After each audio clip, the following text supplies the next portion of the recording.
اللہم صلی علی محمد وعلی آل محمد۔ السلام علیکم ورحمۃ اللہ وبرکاتہ۔ امید ہے کہ آپ سب لوگ خیریت سے ہوں گے اور آپ کی فیملیز بھی بہت سیف ہوں گی۔ بے شک یہ ایک بہت مشکل کا وقت ہے، لیکن اللہ تعالیٰ اسے بہت آسانی سے گزار دیں گے اور ہم اپنی زندگیوں کی چہل پہل میں واپس لوٹ آئیں گے انشاءاللہ۔ تو آج اپنی لائف سے جو ایکسپیرینس شیئر کروں گی وہ ہے رزق میں برکت کے تعویذ کے بارے میں۔ تو یہ ایک بہت انٹرسٹنگ سٹوری ہے میری لائف کی، اور یہ سٹارٹ ہوتی ہے جب میں اپنا ایک ٹیچنگ ڈپلومہ کر رہی تھی اور ساتھ میں ایک پارٹ ٹائم جاب کر رہی تھی۔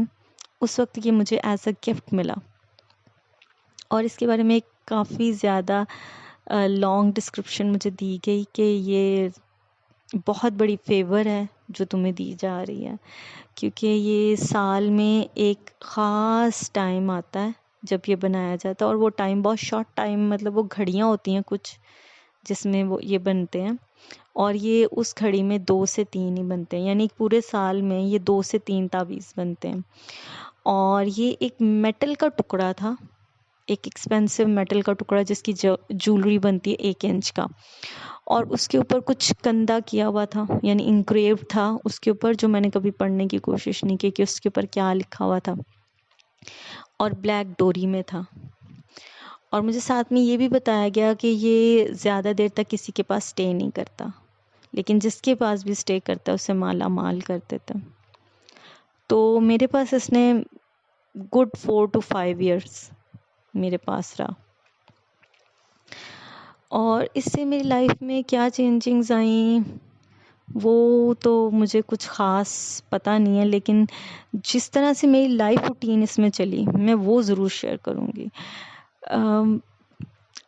مجھے بہت اچھی سی جاب مل گئی، اور اس کے بعد چلتا رہا سلسلہ، اور مجھے ایک بہت بڑی اسائنمنٹ ملی، اور میں بہت شکر گزار تھی جس نے بھی وہ مجھے تعویذ دیا تھا کہ میں اتنی تیزی سے ترقی کی منزلیں طے کر رہی ہوں اور چیزیں میرے لیے بہت آسان ہو گئی ہوئی ہیں، اور اسی لیے مجھے یہ اسائنمنٹ بھی ملی تھی۔ لیکن عین اس ٹائم جب مجھے وہ اسائنمنٹ ملی میرا تعویذ گم ہو گیا، اور میں اتنی ٹینشن میں کہ میرے سے کوئی کام نہیں ہو رہا تھا، اور مجھے لگ رہا تھا کہ یہ سب کچھ ایک دم سے زمین پہ آ کے اب گرنے والا ہے، اور یہ تو اسائنمنٹ تو جائے گی، باقی پتہ نہیں اب کیا بچنا۔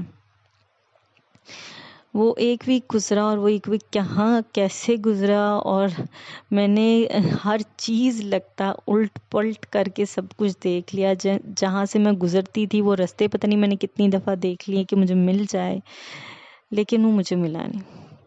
اور پھر ایک دن اچانک کہ جب میں بالکل مایوس ہو چکی تھی کہ اب مجھے نہیں ملے گا، مجھے اپنے ہی گھر سے مل گیا، اور میری جان میں جان ہے۔ تو اس کے بعد لائف چلتی رہی، اور کچھ اور وقت گزر گیا، اور وہ اسائنمنٹ بہت اچھے سے میں نے کمپلیٹ کی، اور اس کا مجھے بہت اچھے سے رزلٹ بھی مل گیا۔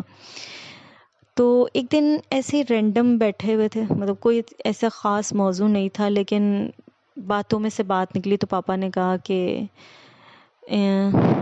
رزق جو ہے نا انسان کو موت کی طرح ڈھونڈتا ہے، جیسے موت اٹل ہے نا، آپ کا رزق اٹل ہے، چاہے پھر آپ اسے حرام ذرائع سے حاصل کر لو یا حلال ذرائع سے حاصل کر لو، یہ آپ پہ ڈیپینڈ کرتا ہے، لکھ وہ دیا گیا ہے آپ کے لیے۔ اب اوبیسلی نہ میں کوئی فقی ہوں، نہ میرے فادر کوئی فقی تھے، لیکن انہوں نے جو بھی سنا انہوں نے اسی طرح بتا دیا مجھے، اور یہ ایک نارمل گھریلو ڈسکشن تھی، تو میں اس کو پلیز اس طرح سے فقی پوائنٹ آف ویو سے پلیز مت لیجیے گا، لیکن وہ بات میرے دل کو لگ گئی۔ اور اس کے بعد کیا ہوا، تواتر سے یہ میرے سے گمنے لگا، ایک دن کھو جاتا، 2-3 دن گزر جاتے، پھر مل جاتا، اور یہ کوئی 1-1.5 مہینہ یہ کام چلتا رہا۔ تو پھر میں نے ڈیسائیڈ کیا کہ اب میں اسے نہیں پہنوں گی، کہ میرے رب نے جو میرا رزق لکھ دیا ہے نا، اگر وہ اتنا ہی اٹل ہے جتنی میری موت اٹل ہے نا، تو کوئی مجھ سے لے نہیں سکتا، یہ تعویذ بھی نہیں لے سکتا، نہ یہ تعویذ اس سے زیادہ مجھے دے سکتا۔ یقین اپنا بہت پکا کیا، لیکن ڈر بہت لگ رہا تھا اندر سے کہ شاید کہیں سب کچھ چلا نہ جائے، تو اپنے آپ کو مائنڈ پورا میک اپ بھی کر لیا ساتھ میں. مطلب ضعیف الاعتقادی تھی اوبویسلی بہت زیادہ میرے اندر تب، تو مائنڈ بھی میک اپ کر لیا فل آن کہ جی یہ کچھ بھی ہو سکتا ہے. لیکن ہوا کیا، اس کا ذکر میں اپنے سبق کے بعد کروں گی. تو چلتے ہیں سبق کی طرف. اعوذ باللہ من الشیطان الرجیم، بسم اللہ الرحمن الرحیم. قال ربنا ظلمنا انفسنا وان لم تغفر لنا وترحمنا لنكونن من الخاسرین. صدق اللہ العظیم. تو یہ تو تھا میرا آج کا سبق، اور یہ میرے سبق میں سے آج میں نے صرف ایک دعا شیئر کی ہے جو کہ مجھے بہت پسند تھی. حضرت آدم اور حضرت اماں حوا کی دعا ہے، جب شیطان کے بہکانے پر انہوں نے درخت سے پھل کھا لیا تھا. اس کے بعد اللہ تعالیٰ نے، جب وہ بہت شرمندہ تھے اس غلطی کے بعد، اللہ تعالیٰ نے انہیں یہ کلمات سکھائے اور انہوں نے توبہ کی، تو اللہ تعالیٰ نے ان کی توبہ قبول کی. تو ہم میں سے جب بھی کسی سے غلطی ہوتی ہے اور وہ شرمندہ ہوتا ہے تو اللہ تعالیٰ خود اسے توبہ کے کلمات سکھا دیتے ہیں.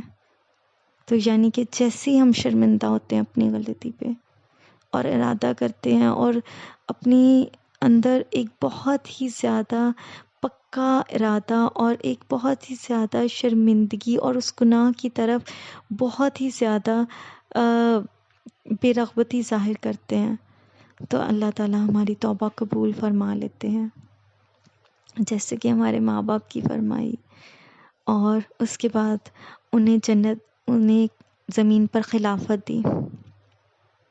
ایسے ہی مجھ سے بھی غلطی ہوگی کہ میں نے وہ تعویذ پہن لیا اور اسی کو ساری خوشحالی کا باعث سمجھنے لگی، اور جیسے ہی وہ میں نے اتارا تو میری زندگی میں کچھ بھی نہیں بدلا.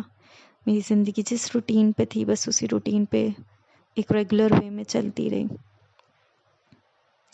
لیکن میں نے توبہ کی اور معافی مانگی کہ یا اللہ آئندہ نہیں کروں گی، اور اس کی برکت سے الحمدللہ مجھے ایسی ساری ضعیف الاعتقاد چیزوں سے آزادی مل گئی.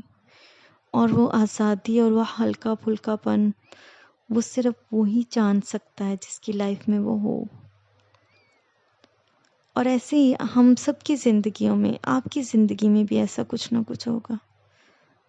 تو اس ضعیف الاعتقادی کو چھوڑ کے دیکھیں اللہ کے لیے، اللہ پر یقین کے ساتھ کہ میرا رب رازق ہے، میرا رب دینے والا، میرا رب رحیم ہے. اگر وہ دینا چاہے تو کوئی نہیں لے سکتا، اور اگر کوئی وہ لے لے تو کوئی دے نہیں سکتا. تو توبہ کیجیے اور لوٹ آئیے، پتہ نہیں کتنے انعامات آپ کا انتظار کر رہے ہیں. اسی نوٹ پر آج کی ویڈیو کا اختتام کروں گی. انشاءاللہ اگلے ویک کسی اور ٹاپک پر بات کریں گے. تب تک کے لیے اللہ حافظ.